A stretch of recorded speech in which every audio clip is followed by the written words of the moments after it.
La question, vous la connaissez bien, c'est pourrait-on se passer des partis politiques? La réponse, dans un premier temps, elle pourrait être très simple et très rapide. Ça serait oui. Oui, on pourrait s'en passer. Si on regarde un petit peu le niveau de confiance que suscitent les partis politiques dans l'opinion, vous voyez là, c'est les résultats d'une enquête très récente de début 2016, on voit tout de suite que les barres qui sont en violet et verte sont les barres des personnes qui n'ont pas confiance dans les partis politiques et que les partis politiques sont les plus mal classés de toutes les institutions et les organisations. 87% des électeurs ne leur font pas confiance du tout, ou plutôt pas confiance. Et ils sont bien moins considérés que, bien sûr, la police, l'armée, l'Église, les banques. Donc vous voyez, ils sont au niveau le plus bas dans la hiérarchie. Autre élément qu'on peut voir dans ce tableau, c'est qu'il n'y a que 1% de ces répondants qui considèrent qu'ils ont tout à fait confiance, même très confiance, en partis politiques. Et bien ces 1% correspond à peu près au nombre d'adhérents en France.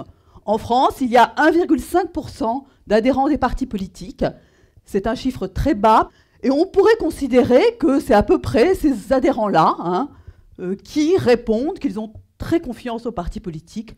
Pour le reste, ils sont largement critiqués. Je vais me faire un petit peu l'avocat du diable, ou du moins essayer d'introduire un peu de complexité et de perspective historique dans cette histoire des partis politiques. Alors, la perspective historique, elle sert d'abord à une chose. Elle sert à nous rappeler que cette méfiance à l'égard des partis politiques, c'est une très vieille histoire. On peut considérer que, à peine sont-ils nés, on a commencé à les critiquer, les partis politiques. Très simplement, on peut distinguer deux types de critiques des partis politiques. Une première critique que je qualifierais de philosophique, une autre que je qualifierais de sociologique. Alors, du côté des philosophes, qu'est-ce qu'on critique? On critique les partis parce qu'ils divisent l'esprit public, parce que ce sont des facteurs de division. Quelle cible on a? On parle des factions. On critique les factions dès le XVIIe et XVIIIe siècle.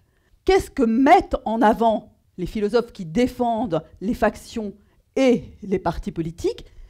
Ils les défendent au nom du pluralisme. Un autre type de critique a été également formulé. C'est une critique que j'appellerais sociologique. Eux, ils ne critiquent pas les partis parce qu'ils divisent l'esprit public. Ils les critiquent parce qu'ils confisquent le pouvoir. C'est un autre type de critique. Derrière, qu'est-ce qu'ils ont comme cible? C'est la professionnalisation. Le fait que les partis politiques soient pris en main par des professionnels de la politique. Et derrière, qu'est-ce qui est en jeu dans ce débat? C'est la question de savoir si on accepte ou non des formes de délégation, ou si on est plutôt dans une logique de démocratie directe. Alors vous voyez, ces deux critiques, elles sont très anciennes. Quand aujourd'hui on fait des enquêtes sur qu'est-ce que vous pensez des partis politiques, eh bien on retrouve toujours ces deux principales critiques. Les partis sont des facteurs de division, ils divisent la nation, ils divisent l'esprit public. Les partis sont des organisations qui confisquent le pouvoir au peuple. Rien n'a changé de ce point de vue-là, ce sont les deux principales critiques que l'on retrouve quand on parle des partis politiques. Alors revenons sur la critique philosophique. Là, vous avez deux philosophes. À gauche, vous avez Hobbes. À droite, vous avez Hume. Hobbes est un bon exemple de philosophe qui a critiqué très fortement les factions. Pour lui, les factions, c'est le mal, c'est des ferments de guerre civile. Pour lui, les factions, c'est des organisations qui fragmentent l'État souverain. Il écrit au moment de la Révolution anglaise, un moment où justement la guerre civile n'est pas loin. De l'autre côté, vous avez l'Écossais, Hume, qui est beaucoup plus pragmatique et qui est peut-être un des seuls philosophes qui a cherché à réhabiliter les factions et réhabiliter les partis politiques. Il écrit, c'est un philosophe des Lumières. Pour lui, sa réhabilitation se fonde sur l'idée qu'il est tout à fait normal qu'il y ait une diversité d'opinions, donc une défense du pluralisme, et qu'il y ait tout à fait normal qu'il y ait des organisations qui défendent ses opinions et ses intérêts. Vous voyez, le débat est bien autour de la question de l'unité et du pluralisme. Ça, c'est pour la critique philosophique. Passons maintenant à la critique sociologique. Alors là, également, vous avez deux grands sociologues qui ont observé, in vivo, en train de se faire, la naissance des partis politiques.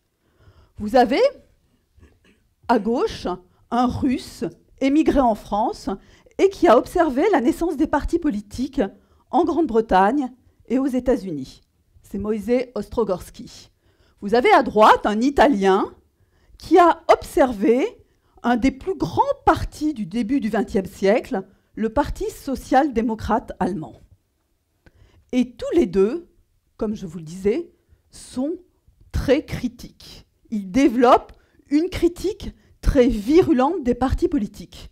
Et si on leur avait posé à l'époque la question « Est-ce que l'on devrait faire disparaître les partis politiques ?», sans aucun doute, tous les deux auraient répondu « oui » tout de suite. Et ils ont le même type de critique.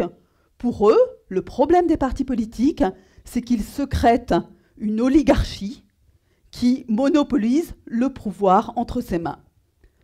Ostrogorski, lui, va critiquer les partis américains et le poids du patron, du boss, dans les partis américains, qui manipule l'ensemble de l'organisation.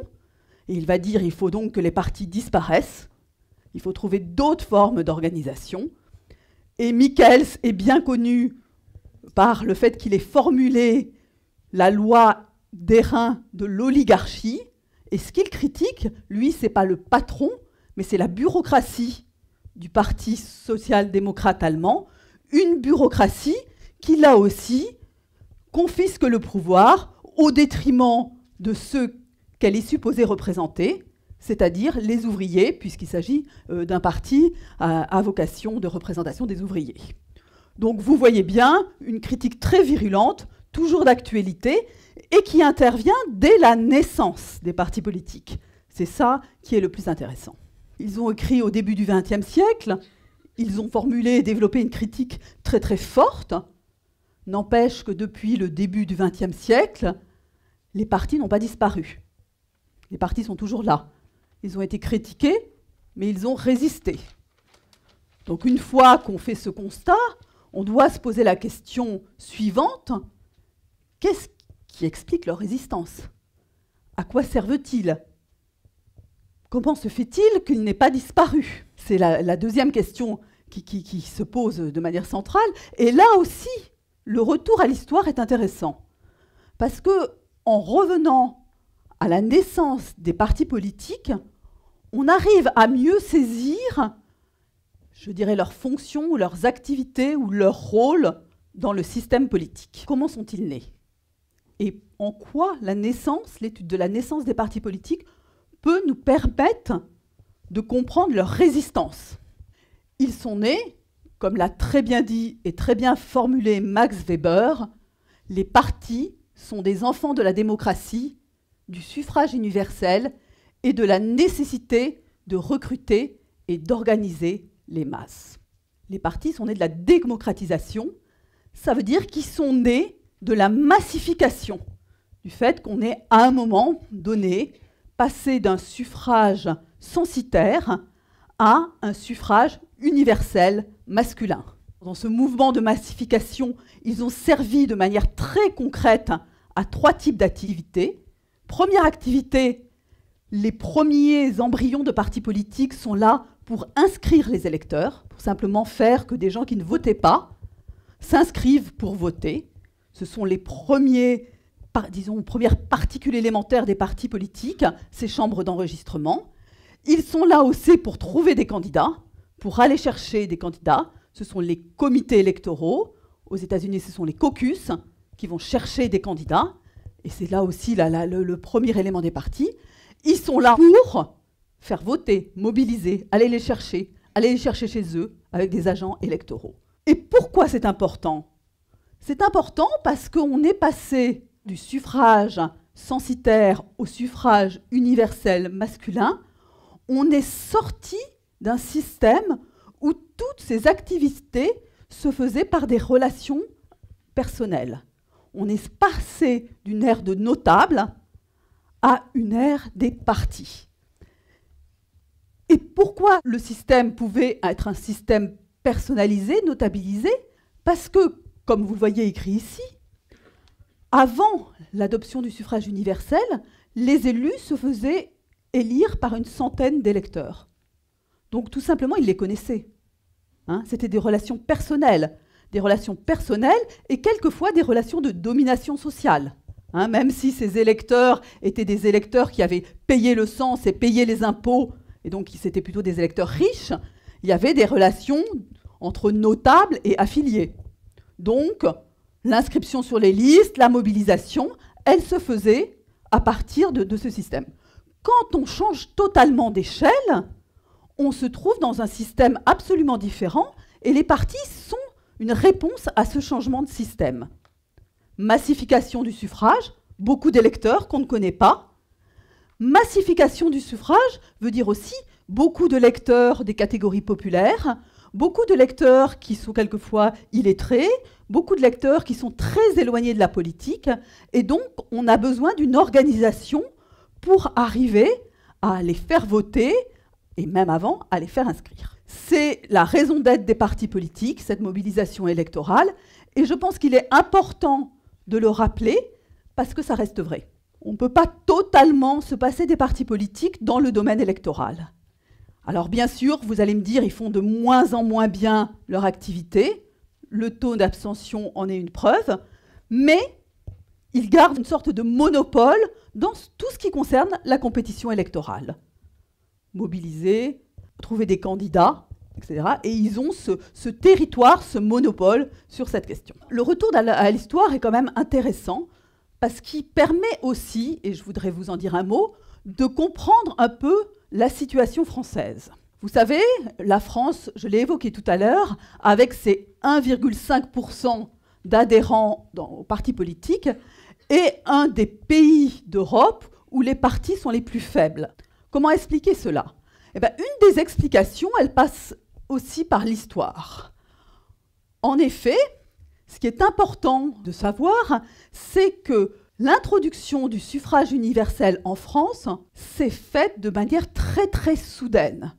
On est passé, en l'espace de quelques années, d'un système où il y avait 250 000 électeurs, ce système de notables, à brutalement, à partir de 1848, un système où il fallait gérer, encadrer 8 millions d'électeurs. Vous voyez, donc la massification a été très soudaine, très brutale.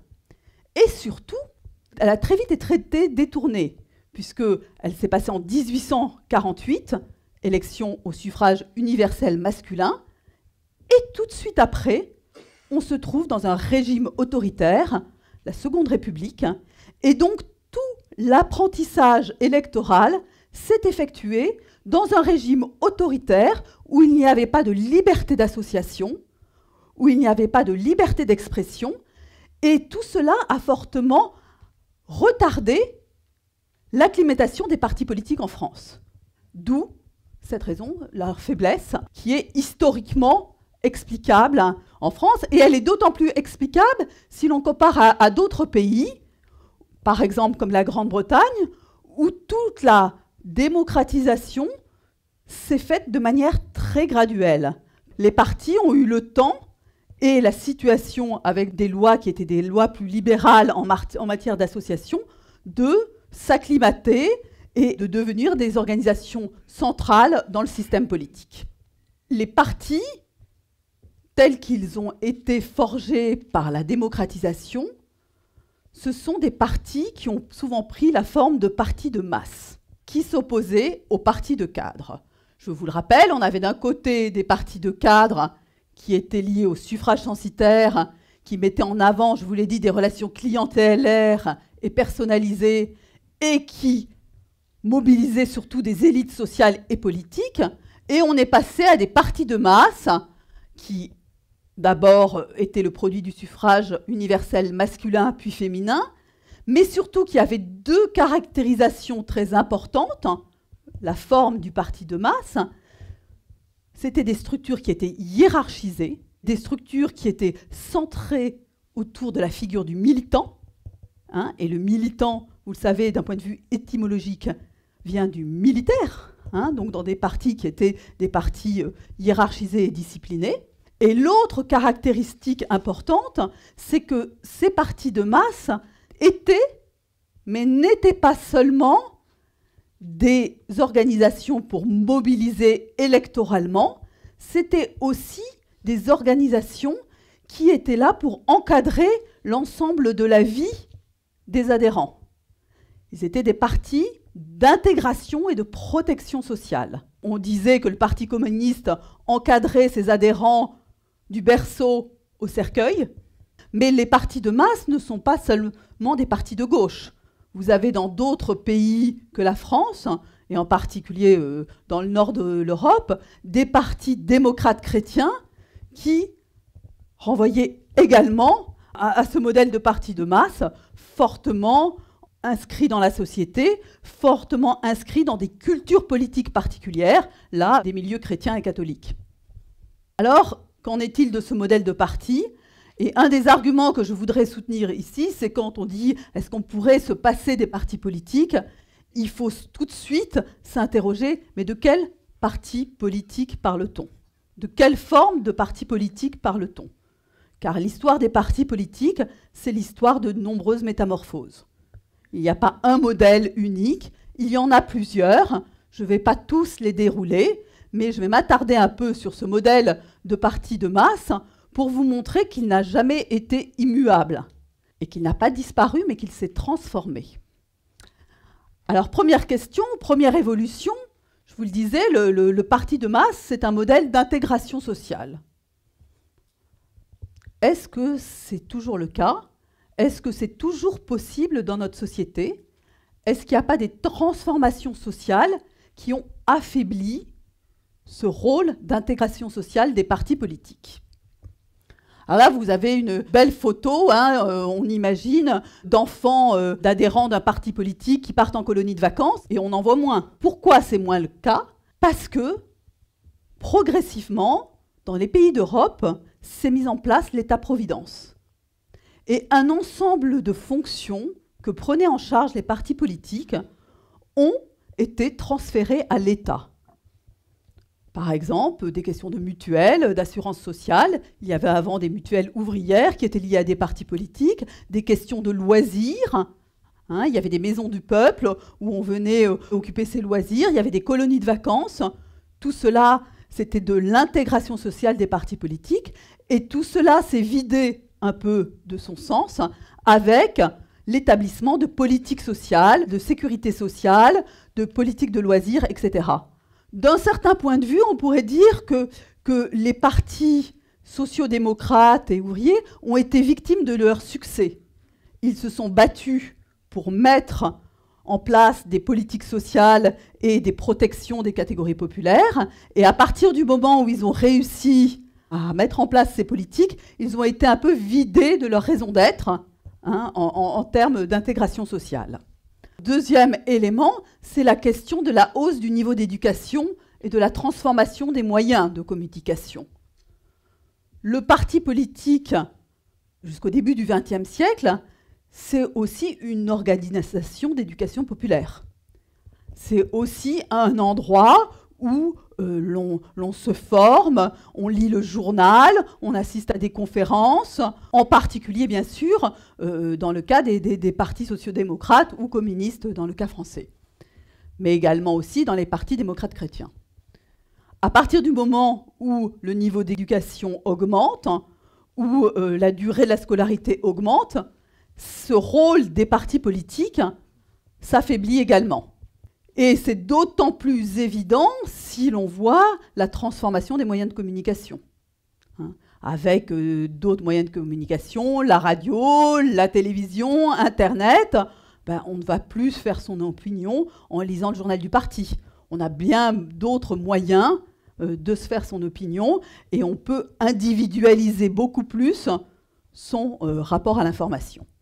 Donc ça, c'est une première transformation du parti politique qui s'est faite et qui a émoussé, fragilisé toutes ces fonctions d'intégration sociale. Deuxième évolution. Alors là, vous avez une photo prise du congrès d'Épinay, création du Parti socialiste, où on voit ces messieurs d'un âge avancé, en cravate, tous assis, bien sérieux autour de leur chef de l'époque, François Mitterrand. C'est un exemple, on aurait pu en prendre d'autres, de cette forme d'organisation. Le problème, c'est que cette forme d'organisation, elle apparaît de moins en moins adaptée à la société.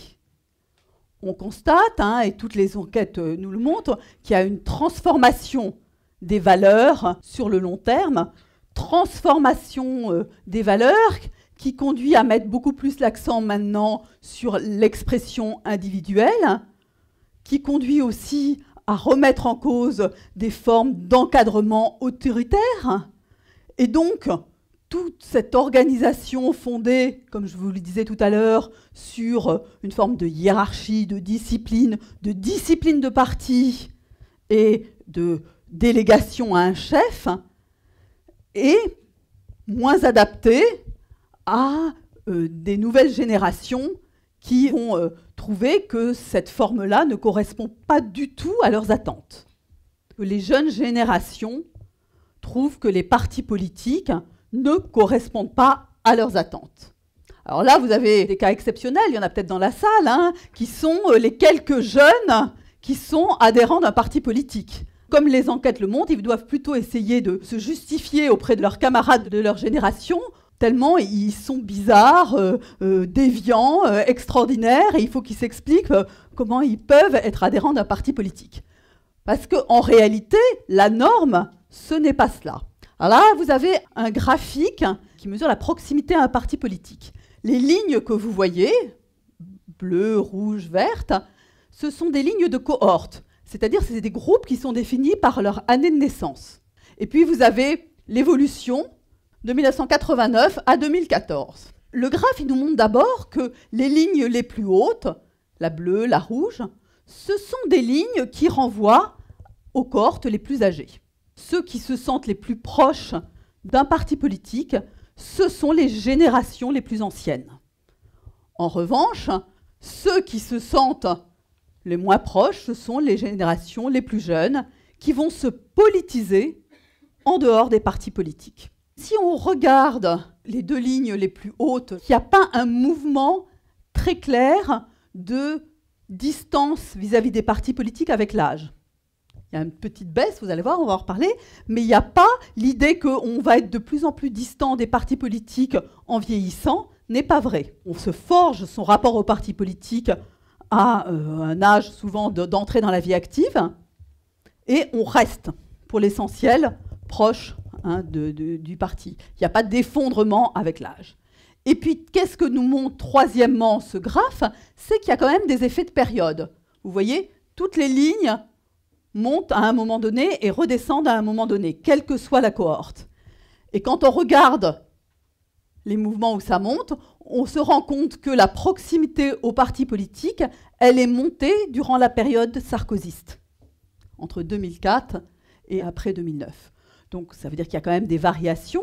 Ça veut dire qu'à la fois Nicolas Sarkozy a polarisé la société, donc probablement il a sollicité, il a mobilisé des gens qui se sont sentis plus proches du parti parce qu'ils étaient proches de lui, mais il a aussi, et c'est l'antisarkozysme, polarisé dans l'autre sens, c'est-à-dire qu'il a aussi créé de l'adhésion à d'autres partis politiques opposés à lui. Donc on voit bien que c'est une période particulière, le lien avec les partis politiques peut bouger. Troisième grande évolution des partis politiques qu'il faut garder à l'esprit. Je vais l'illustrer par le financement des partis politiques en France. Ce qui s'est passé, de manière très schématique, c'est qu'on avait des partis qui étaient, on l'a vu, intégrés à la société à un moment donné. Et que certains considèrent, sans doute à juste titre, que ces partis, progressivement, se sont déplacés vers l'État. Ils sont éloignés, les liens avec la société se sont affaiblis, et les liens avec l'État se sont renforcés. Et c'est peut-être ça, un des problèmes principaux des partis politiques. Et on le voit clairement à partir du financement public des partis politiques. Vous savez, depuis 1988 en France, les partis politiques sont financés par l'État.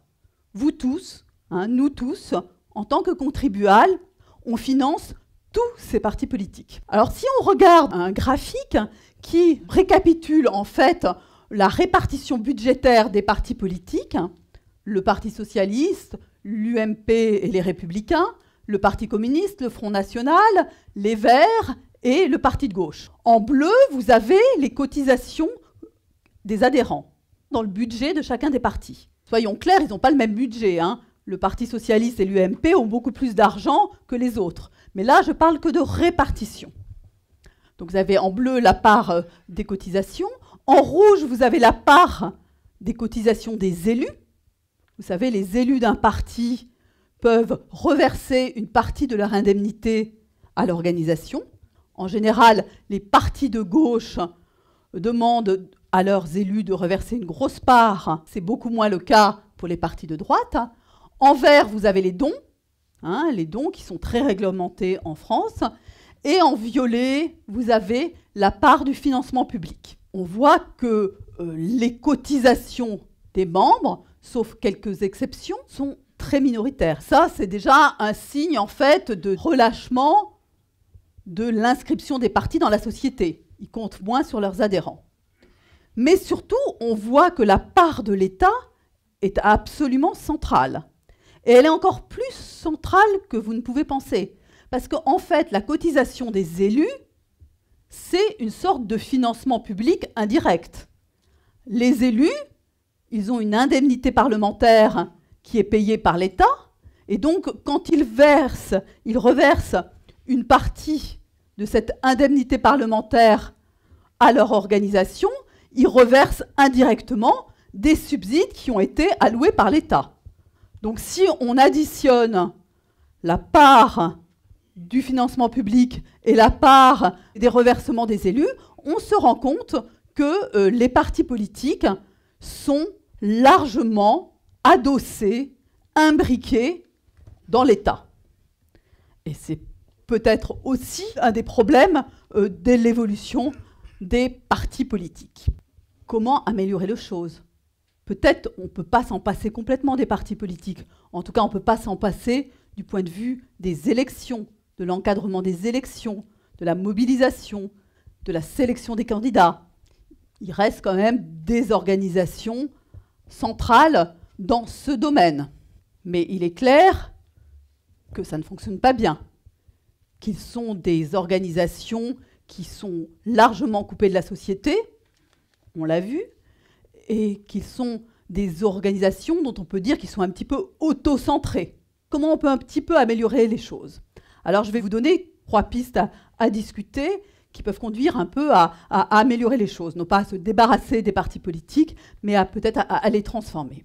Premier élément, c'est la question de l'ouverture sociale. Cette photo, elle a été prise lors d'un congrès local d'un parti politique. Qu'est-ce qu'elle illustre très bien ? On voit ce monsieur.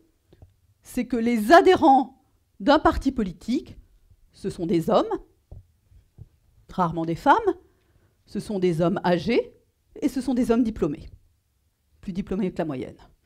Voilà, donc c'est vrai pour l'UMP ou les Républicains, c'est vrai pour le Parti socialiste, c'est vrai pour le Parti communiste, qui est un peu plus féminisé, mais ça reste vrai. Ça devient vrai aussi pour les Verts, qui vieillissent comme tout le monde. Le phénomène général, c'est que ces partis politiques, d'un point de vue sociologique, ne sont absolument pas représentatifs de la population.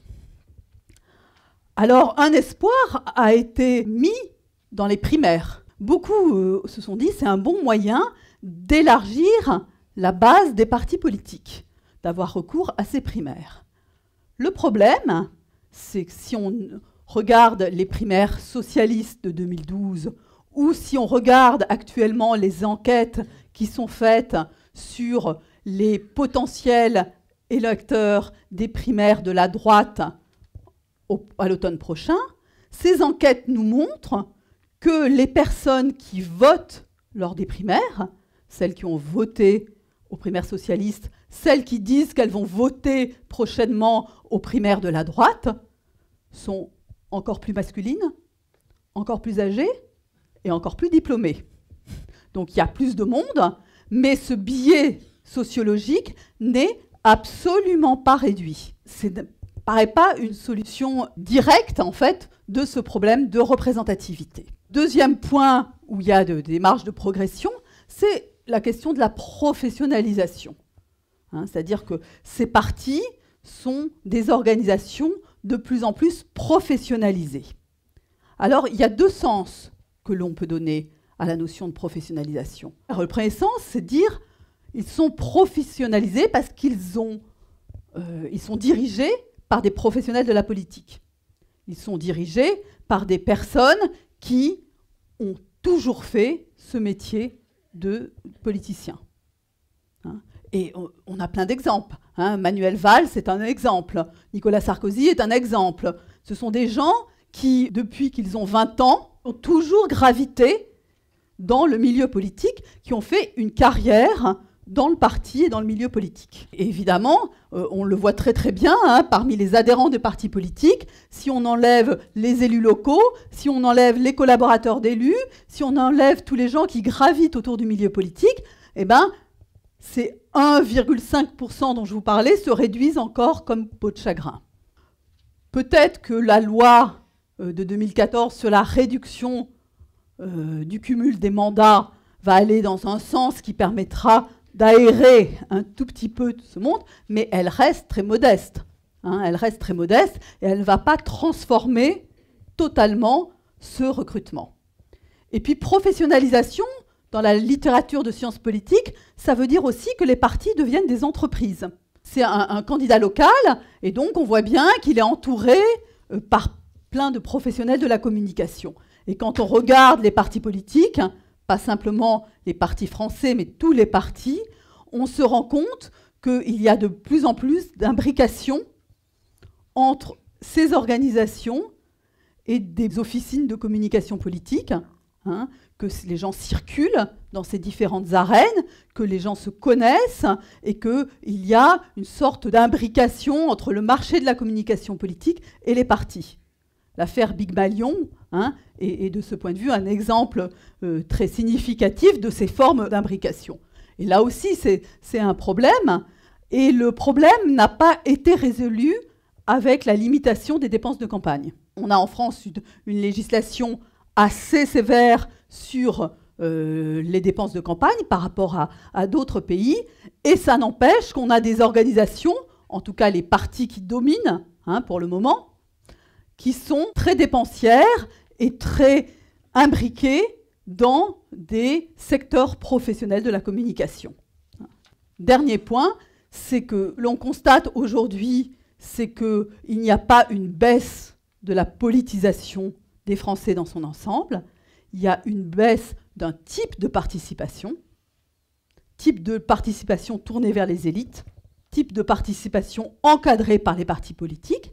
Mais sinon, si on regarde, et on a des exemples récents en France, si on regarde le recours aux pétitions, si on regarde le recours aux manifestations, si on regarde la diffusion des pratiques de boycott, toutes ces formes de participation, on voit qu'il n'y a pas du tout de baisse de la participation politique et que ces pratiques sont assez populaires chez les jeunes. Dernière piste pour les partis politiques, c'est cette reconnexion difficile avec tout un ensemble de formes de participation qui existent, mais qui existent en marge des organisations partisanes. Alors, je vais m'arrêter là. Vous avez compris un petit peu le message que je voulais vous faire passer. Les partis politiques, gardons-nous de pronostiqué trop rapidement leur disparition. Ils ont été résistants, ils ont été historiquement très résistants. Ils ont été résistants parce qu'ils se sont transformés. Ils ont réussi à assurer le monopole des élections. Ils se sont affaiblis dans plein d'autres activités, mais ils ont assuré ce monopole-là pour le moment. Mais en revanche, ce à quoi il faut réfléchir maintenant, c'est à leur transformation. À leur transformation. Et leur transformation doit garder en tête qu'il faut qu'ils se reconnectent avec la société et probablement qu'ils se détachent de l'État. Voilà, je vous remercie.